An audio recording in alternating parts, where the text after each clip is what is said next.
چنانچہ سلیمان علیہ السلام کا دربار ہے، ایک شخص داخل ہوا اور اس نے وہاں بیٹھے ہوئے کسی آدمی کو بڑے غور سے دیکھا۔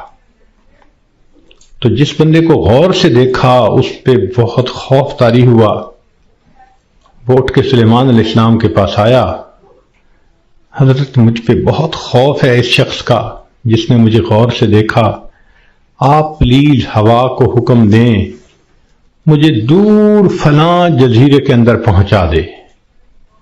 تو سلیمان علیہ السلام نے ہوا کو حکم دیا۔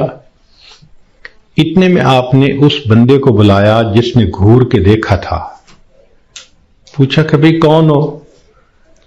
اس نے جواب دیا جی ملک الموت۔ تم اسے گھور کے کیوں دیکھ رہے تھے؟ تو کہنے لگے کہ میں اس لیے اس کو غور سے دیکھ رہا تھا کہ اس کی روح تو میں نے فلاں جزیرے کے اندر نکالنی ہے اور یہ آپ کے دربار میں یہاں بیٹھا ہوا ہے۔